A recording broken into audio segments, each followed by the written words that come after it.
I have seen horsemen breaking camp. I have seen the beginning of the assault, the march and muster, and at times the retreat and riot. I have been where chargers trampled your land, O Eretines. I have seen columns of foragers, shocks of tourney, and running of tilts. I have seen endless lines march to bells, drums, trumpets from far and near. I have seen them march on signals from a castle. I have seen them march with native and foreign gear. But never yet have I seen horse or foot, nor ship in range of land nor sight of star, take its direction from so low a toot.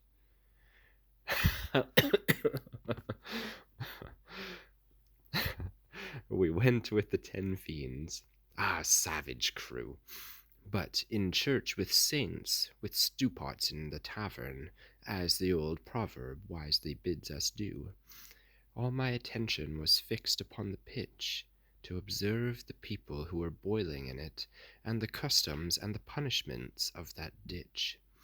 As dolphins surface and begin to flip their arched backs from the sea, warning the sailors to fall to and begin to secure ship, so now and then some soul, to ease his pain, showed us a glimpse of his back above the pitch, and quick as lightning disappeared again. And as, at the edge of a ditch, frogs squat about, hiding their feet and bodies in the water, leaving only their muzzles sticking out, so stood the sinners in that dismal ditch. But as Curlybeard approached, only a ripple showed where they had ducked back into the pitch. I saw, the dread of it haunts me to this day, one linger a bit too long, as it sometimes happens one frog remains when another spurts away, and Catclaw, who was nearest, ran a hook through the sinner's pitchy hair and hauled him in. He looked like an otter dripping from the brook.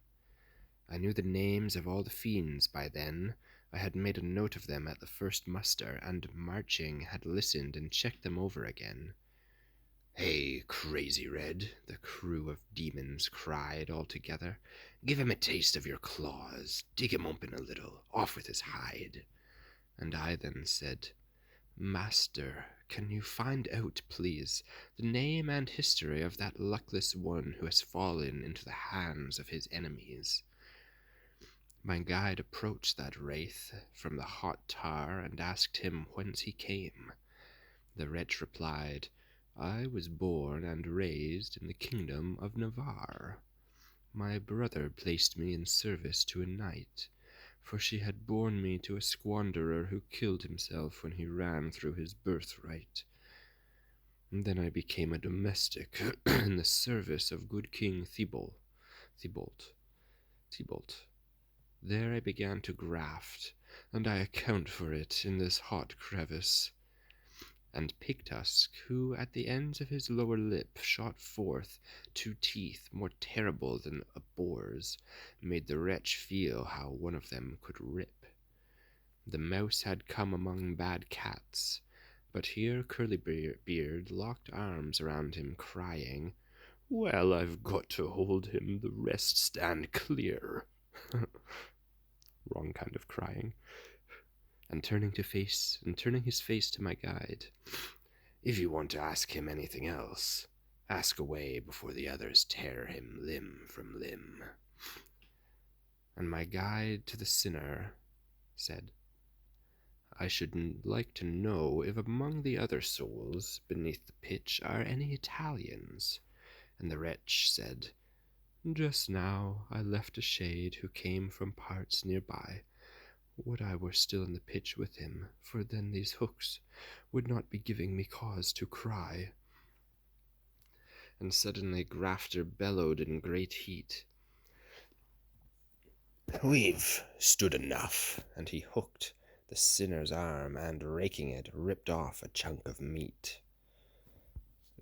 Then Dragontooth wanted to play too, reaching down for a catch at the sinner's legs, but Curlybeard wheeled round and round with a terrifying frown.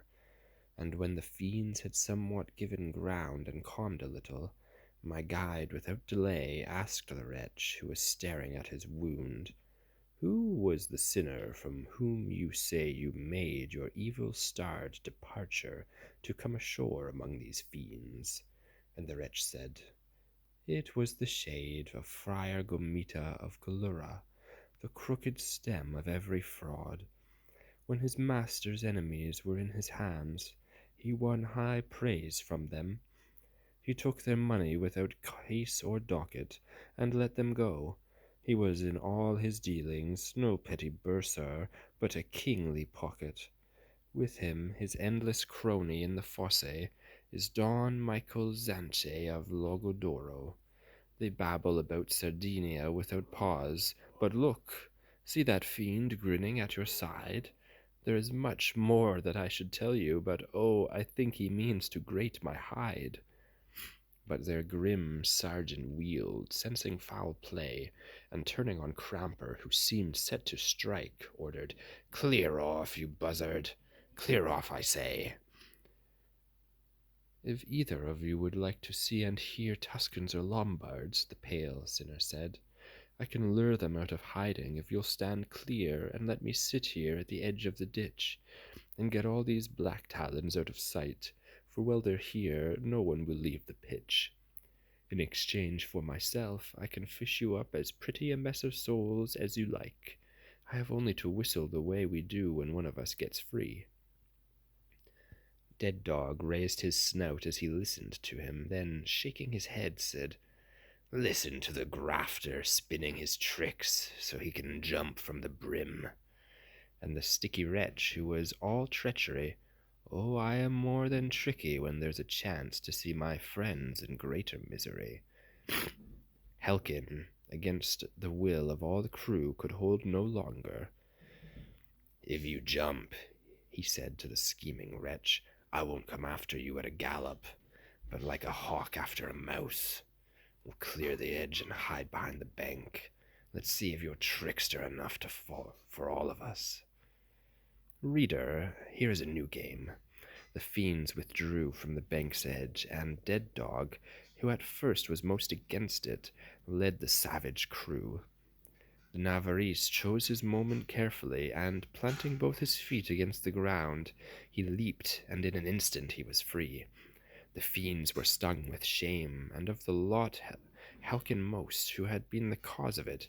He leaped out madly bellowing, "You're caught!"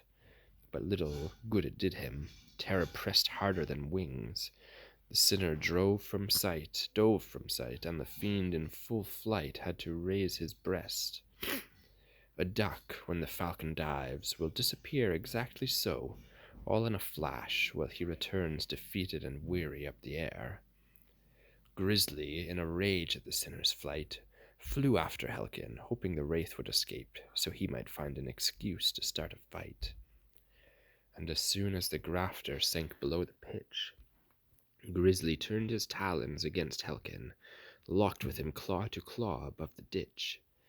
But Helkin was sparrowhawk enough for two, and clawed him well, and ripping one another, they plunged together into the hot stew. The heat broke up the brawl immediately, but their wings were smeared with pitch, and they could not rise. Curlybeard, upset as his company, commanded four to fly to the other coast at once with all their grapples. At top speed the fiends divided, each one to his post.